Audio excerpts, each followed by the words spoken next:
Karine Denis, bonjour. Bonjour Christophe. Isabelle Rodriguez, bonjour. Bonjour. Bon, faire garder des enfants, c'est toujours un casse-tête quand on est parent. On est d'accord. Ah oui, c'est vrai. Il faut faire le bon choix. Il faut que ce soit un choix qui corresponde aux parents, un choix qui corresponde aux enfants. Et peut-être que l'une des solutions passe par les crèches parentales. Isabelle Rodriguez, c'est quoi une crèche associative parentale ? Alors, historiquement, une crèche associative parentale, c'était dans les années 70, quand il y avait un manque cruel de place en crèche. Des parents ont eu l'initiative de créer une crèche parentale. Donc, ils faisaient partie de l'encadrement pour soulager les salariés. Et petit à petit, ce mode d'accueil se voit un petit peu moins, mais plus généralement, les crèches associatives à gestion parentale aujourd'hui sont les parents qui font partie du conseil d'administration, qui sont impliqués, ils font partie du bureau et ils sont investis et ils ont co-construit avec eux les projets de l'association. Alors vous êtes bien placée pour en parler puisque vous êtes directrice d'une crèche associative gérée par des parents. C'est une association qui est adhérente à l'ACEP pour la Gironde et le Lot-et-Garonne vous concernant. On va parler de l'ACEP dans quelques instants. Vous allez nous expliquer de quoi il s'agit. Mais une fois qu'on a défini ce qu'était une crèche associative parentale, comment ça fonctionne concrètement par rapport à une autre crèche ou une crèche classique ? En fait, la seule différence va être au niveau du mode de gestion, c'est-à-dire que c'est juste en termes de gouvernance. C'est-à-dire qu'au niveau de la gouvernance, ce sont les parents qui sont employeurs. C'est-à-dire que sans les parents, le projet ne peut pas exister puisqu'ils sont employeurs. Donc c'est une vraie triade entre des parents, des professionnels et des enfants. C'est comme ça que ça fonctionne. À qui vous vous adressez ? Quels sont les enfants qui viennent chez vous ? À partir de quel âge ? De plus en plus, suivant les territoires, on a un service qui s'appelle soit un guichet unique ou une offre d'accueil petite enfance. En gros, c'est un service qui centralise les demandes. Donc en fait, nous, actuellement, on n'est plus en lien direct avec les familles. Elles sont adressées en fonction de leurs souhaits. Par rapport ça à veut dire que vous avez gagné au fil des décennies en crédibilité et que les crèches associatives parentales ont exactement le même niveau. C'est hyper important parce que ça, c'est une forme de rassurance aussi pour les parents. On confie nos enfants et on les confie à des professionnels, effectivement. Est-ce que le coût d'une crèche associative parentale est différent d'une autre crèche pour les parents ? Alors pour les parents, c'est un petit peu, c'est là que c'est un petit peu compliqué, c'est-à-dire qu'il y a des crèches qui sont conventionnées CAF. Et donc là, quelle que soit la crèche, si elle est conventionnée CAF PSU, donc prestation de service unique, le coût est égal pour tous les parents. Enfin, 1 heure est égale pour chaque enfant. Ensuite est pris en compte la composition de la famille et les revenus.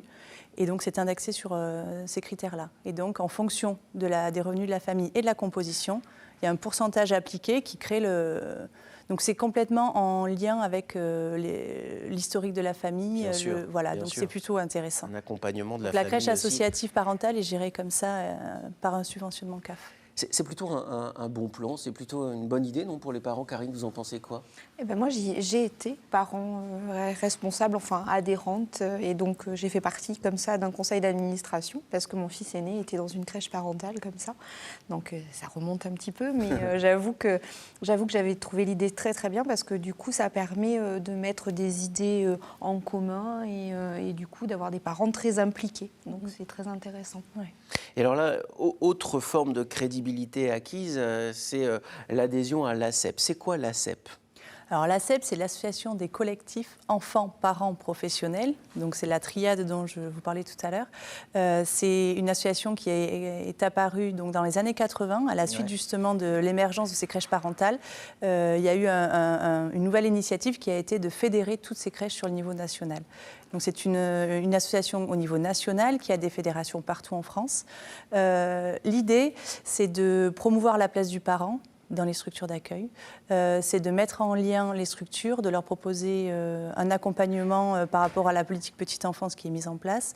Nombreuses fédérations sont aussi organismes de formation, donc elles proposent de la formation aux parents bénévoles et aux salariés. C'est super bien ça. Oui, et les formations pour les bénévoles sont au cœur du système.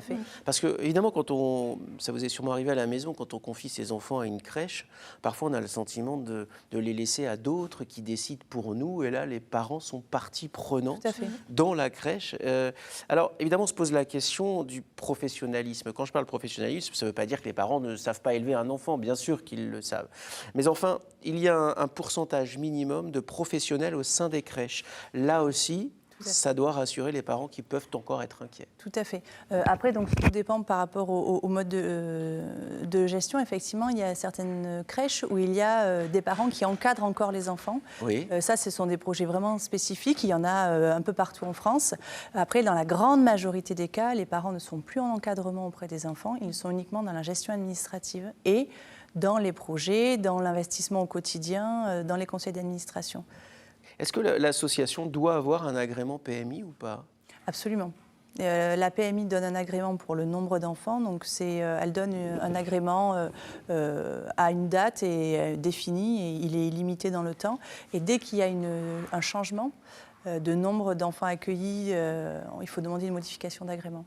J'aimerais aller sur un terrain. Après, on va continuer à parler des crèches associatives parentales, évidemment, et du rôle qu'elles peuvent tenir dans les familles, mais aller sur un terrain plus personnel.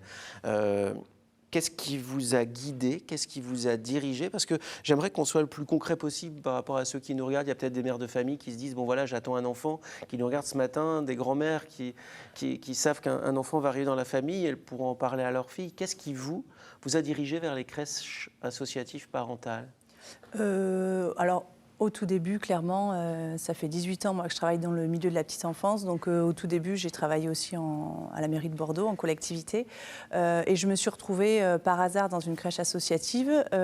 Et au fur et à mesure, j'ai pris connaissance de ce qu'était une crèche associative. J'ai compris l'impact par rapport aux parents. Et ça correspondait à vos besoins, ça correspondait à votre mode de vie? Complètement. C'est-à-dire qu'en fait, on est dans une relation où le parent reste le premier éducateur de l'enfant, mais on est en coopération avec eux en permanence. Et puis au-delà de ça, alors bien sûr, il y a le rôle de la crèche, mais comme on est aussi entre parents, parce que quand on dépose un enfant à une crèche le matin à 8h, on le récupère le soir 17h30, 18h, ça dépend des horaires. Finalement, on croise les parents dans les couloirs, c'est bonjour, bonsoir, et puis c'est tout. Mais quand on a quelques problématiques, quelques questionnements entre parents, est-ce que là, c'est pas un lieu où aussi on peut échanger entre parents? Si, tout à fait. C'est-à-dire qu'après, chacun a trouvé des petites astuces, chaque structure propose des moments différents. Je sais que nous, par exemple, on propose un café des parents. Une fois par mois, c'est un café, les parents savent, connaissent la date, et la crèche leur est ouverte, ils sont là, ils se posent. Là, c'est des thèmes, on peut discuter de tout et de l'éducation des enfants, c'est tellement important. Après, il y a d'autres points, il y a d'autres moments, hein. Il y a des commissions, il y a un petit journal qui est rédigé par les parents et par les professionnels en commun, tous les 3 mois à peu près. Et on fait des conférences. Alors justement, à propos d'élaboration du projet, Karine en parlait, et c'est exactement là où je voulais aller. C'est-à-dire que les parents participent à l'élaboration d'un projet pédagogique. De quoi s'agit-il? Comment ça fonctionne? Et donnez-nous des exemples de projets pédagogiques. Par exemple, le gros morceau, en fait, c'est un projet éducatif. C'est-à-dire que les parents et les salariés réfléchissent à un projet éducatif. Donc le projet éducatif, c'est quoi? Ce sont les grandes valeurs qu'on veut décliner dans l'accueil au quotidien. Et ensuite, derrière, est décliné un projet pédagogique. Le projet pédagogique, c'est qu'est-ce qui est fait au quotidien pour l'enfant dans la trame du projet éducatif. Vous voyez, avec les valeurs qui ont été définies, comment on va le décliner au quotidien. Donc ça va être, par exemple, laisser l'enfant libre de faire des activités, donc activités libres, avoir le droit de ne vouloir rien faire, avoir le droit de manger, de ne pas manger. On peut s'ennuyer sans aucun problème. Le droit à l'ennui pour les enfants, c'est primordial. Et donc ça, c'est décliné en plusieurs thèmes qui vont être au niveau du repas, des activités, du sommeil. Alors, Karine, j'imagine que ça vous parle, tout ça, oui, en termes d'éducation. Et puis, une fois qu'on a le recul, on se dit qu'on a fait le bon choix? Oui, parce que je trouve que du coup, ça donne moi, mon fils aîné était un petit peu introverti, et c'est vrai que j'ai fait ce choix parce que j'avais envie qu'il rencontre d'autres enfants, mais dans une petite structure. Ça me rassurait, en fait, quelque part. Une structure à taille humaine avec d'autres parents. Et avec d'autres parents, et être en contact direct avec l'équipe pédagogique aussi.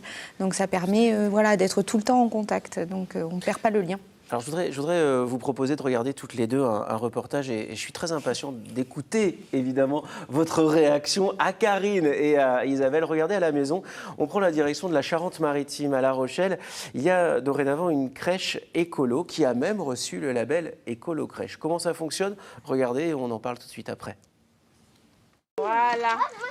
D'abord, on regarde s'il y a des œufs. Une poule, un œuf par jour. Regarde l'œuf. Mais ce n'est pas le seul avantage de ces gallinacées. Elles consomment également les épluchures, réduisent ainsi les déchets. Le potager avec les légumes bio vient aussi conforter les critères d'obtention du label Écolo-Crèche. Label tout fraîchement reçu au mois de mai. Une démarche motivée par un sens aigu de l'écologie. L'impact sur l'environnement, c'est le premier. Le deuxième, c'est sensibiliser les enfants à la nature, au respect de l'environnement. Parce que tout petits, eux, ils font partie de la nature. Et donc, c'est quelque chose qu'on peut perdre. Alors nous, on pense qu'au contraire, en les faisant vraiment vivre dans la nature, ça leur donne ces éléments-là.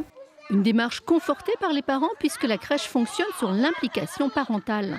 Les plus importants, je pense, dans une structure de vie collective, c'est l'alimentation. Et après, la sensibilisation des enfants à des thématiques comme l'environnement, la culture à travers le jardin, la nature. Vous avez ramassé tout ça? Oui. Super. Les repas sont bio ainsi que les produits d'entretien et les cosmétiques pour les enfants. L'environnement fait également partie des points de réflexion. Un spécialiste des ondes magnétiques est venu dispenser quelques conseils utiles. Les téléphones sans fil produisent beaucoup d'ondes et du coup la crèche a changé son système téléphonique et est revenue au téléphone avec fil. Les écolo-crèches sont encore rares dans la région, mais la démarche peut être facilitée par une prise en charge de la caisse d'allocation familiale. Oh, super! Bravo! C'est chou, non? Grandir et apprendre le respect de la nature avec ces crèches écolo. Karine, vous qui passez votre temps dans les jardins, dans la nature, ça doit vous parler, ça? Ah oui, je trouve ça génial. Puis du coup, c'est vrai que chaque parent a forcément une connaissance. Et donc, du coup, peut en faire participer et peut participer avec les enfants à apprendre aux autres. Alors là, le jardin, forcément, ça me parle. Mais j'imagine qu'il y a plein d'autres domaines où on peut sensibiliser nos enfants.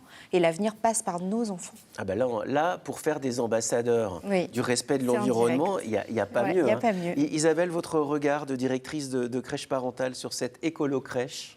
Je pense qu'elle est parentale, puisque du coup des parents font partie du projet aussi. Donc, aussi, ouais, voilà, c'est je pense que c'est des nouvelles initiatives et je pense qu'on va tendre de plus en plus vers ce genre de choses. Et, voilà, l'ASEP propose aussi d'ailleurs un label. Vous nous parlez de votre label?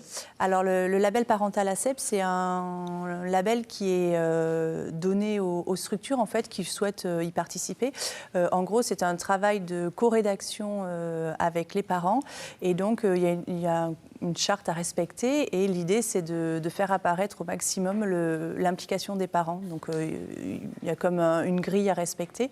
Voilà, c'est un gros travail et c'est surtout un outil de réflexion qui permet aux parents et aux salariés de réfléchir ensemble et de voir en fait où est-ce qu'ils pourraient améliorer certains points.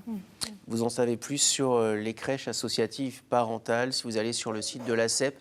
Alors, évidemment, il y a tout. Et puis, si vous voulez d'autres renseignements, vous nous envoyez un mail, par exemple. C'est une bonne idée, nouvelleaquitaine@ensemblec'estmieux.fr, tout attaché. Et puis, on transmettra vos questions à Isabelle, qui prendra grand soin d'y répondre. Merci beaucoup, Isabelle. C'était votre première télé comme ça? Absolument. Ça s'est super bien passé. Merci.